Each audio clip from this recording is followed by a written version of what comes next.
Olá pessoal, eu sou Beto Júnior e hoje, como prometido, eu vim falar com vocês a respeito de sexo e traição, como lidar com esses dois. Eu sei, bastante polêmico, mas é importante que se diga, antes de mais nada, que sexo existem apenas dois, masculino e feminino, gênero masculino e feminino. Não confunda sexo com orientação sexual. Quando você entrar em orientação sexual, aí você vai encontrar o hétero, o gay e o bissexual. Então, que fique muito bem esclarecido isso desde já.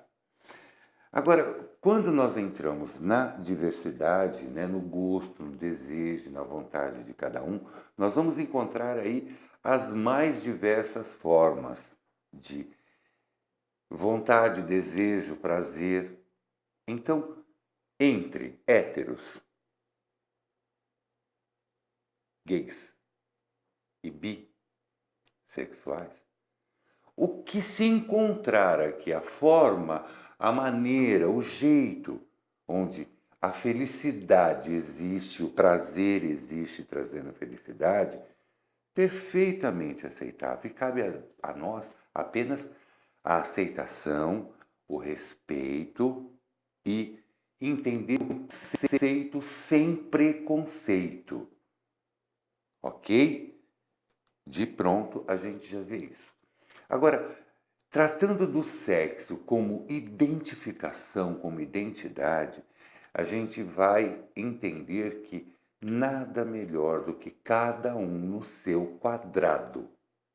Fica a dica. Agora, vamos falar sobre sexo no sentido de atividade sexual, né? Nós temos aí uma gama grande também. O sexo apenas pelo sexo, sexo como profissão, sexo sem sentimento numa relação fria, o sexo com sentimento numa relação fria. Nós temos o sexo com compromisso, sem sentimento, com compromisso e com sentimento, que aí nós vamos chegar no casamento, na relação de responsabilidade de um com o outro. E mais do que isso,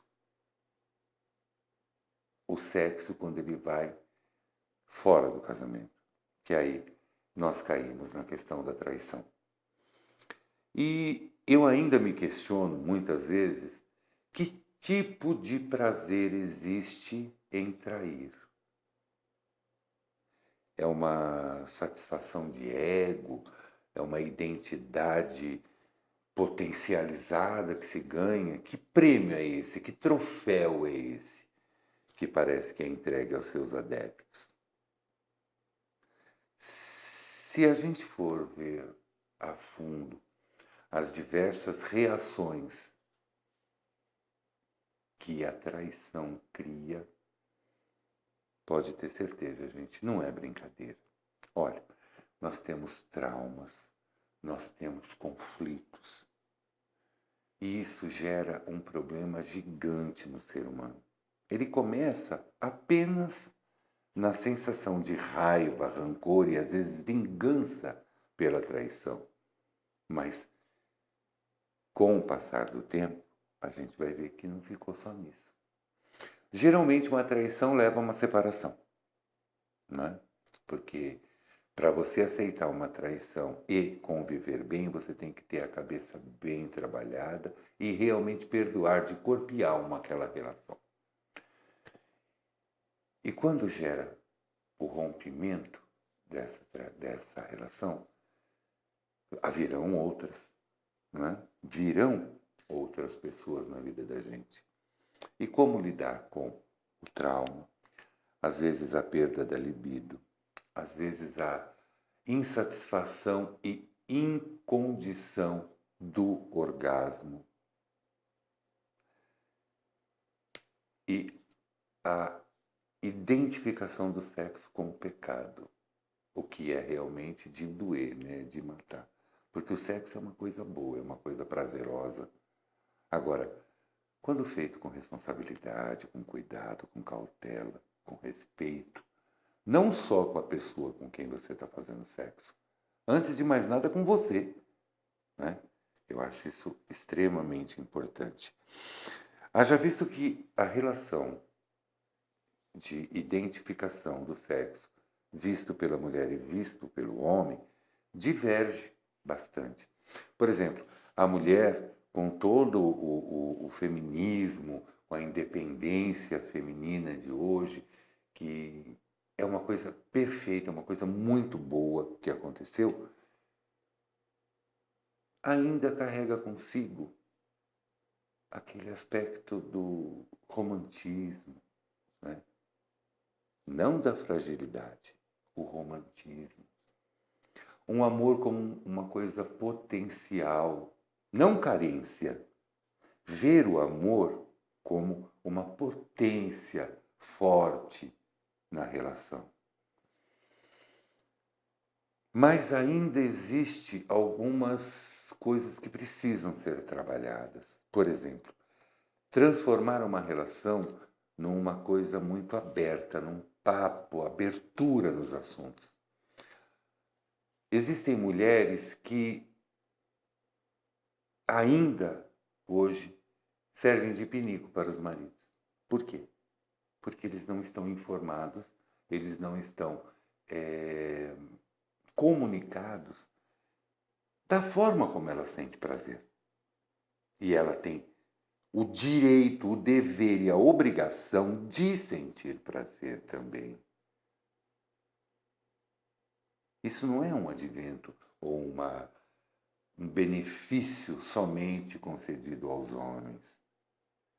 A mulher, ela tem que ver na relação sexual uma coisa prazerosa, uma coisa saudável, uma coisa sadia.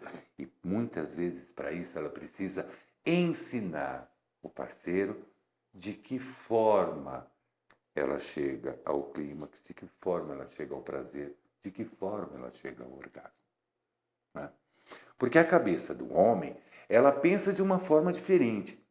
Quando a gente fala assim, a relação do homem com o sexo, vem, muitas vezes, a preocupação com o tamanho, com a grossura, com a tortuosidade do seu aparelho genital.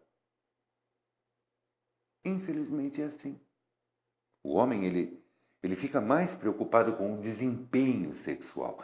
E para que haja um desempenho sexual, não precisa só da ereção, não precisa só ele ser um cara avantajado. Não, ele precisa conhecer a mulher, ele precisa saber como lidar com o outro corpo.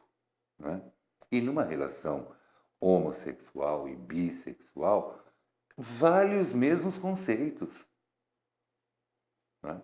A gente tem que ter respeito, tem que haver muita tolerância, lidar com as diferenças de cada um, trabalhar essas diferenças de uma maneira básica, saudável, tranquila, sem tabu. Né?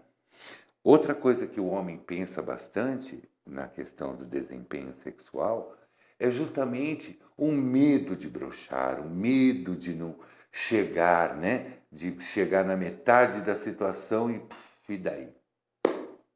Né? O que explicar, que desculpa usar? Nenhuma desculpa, gente.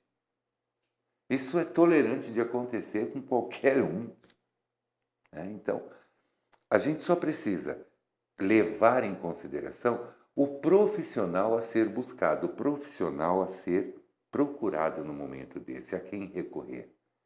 Porque muitas vezes o sexo, a impotência ou a falta de libido, às vezes está ligada à taxa hormonal, às vezes está ligada à própria condição que se está vivendo, a condição psicológica que está se vivendo naquele momento, e às vezes está ligada também com a idade, né? Que com a idade vai se perdendo a libido, vai se perdendo a testosterona, né? E isso gera algum problema, mas nada que não seja corrigido. Hoje em dia a tecnologia da farmacoterapia está tão boa, está tão avançada, que hoje em dia só tem problema sexual quem realmente quiser, né? E por último, tratar da questão que, embora esteja sendo tratada por último, não é menos importante, eu acho até que é uma das mais importantes, é a questão da prevenção, né, gente? Sem essa de ficar usando a desculpa de não, porque é incômodo, porque é isso, porque é aquilo, porque nessa hora não tem incômodo que justifique o caso. É a questão de prevenção, né? O que vence? O conforto ou a segurança? Né? O que vence? O seu direito ou o direito do outro, da outra pessoa? O direito, a segurança e o respeito entre não só com a outra pessoa, e muito mais comigo do que com a outra pessoa. Né? Bom, esse era o assunto de hoje e eu quero convidar vocês para se cadastrarem, né, aqui no YouTube. Poxa, vamos lá. Faça parte aqui do canal também. Inscreva-se no canal. Siga o Beto Júnior no Instagram e vai lá e curte a minha página também, para você ficar ligado com os próximos vídeos que traremos. Ó, eu vou falar daqui para frente sobre as diferentes formas de religião, os segmentos de religião. Eu quero falar sobre criação de filhos, né, educação de filhos. Quero falar também sobre, da semana que vem, já vai ser as previsões de 2017, viu? E da mesma forma como nós temos a liberdade da escolha do nosso partido político, da nossa religião, do nosso time de futebol, a roupa que nós vamos vestir, a cor, o modelo, nos cabe também o direito de ser quem quisermos dentro da orientação sexual. E hoje, até o Papa Francisco falou sobre esse assunto de uma maneira muito natural. Então, está na hora de nós termos um pouquinho mais de respeito com as pessoas e encararmos as diversidades das coisas de uma forma natural. Porque natural é a gente ser a gente mesmo. E se cada um cuidar da sua própria vida e ficar dentro do seu quadrado, tenha certeza, a vida vai ser muito melhor. Aguardo você nos próximos vídeos. Um grande beijo e até lá.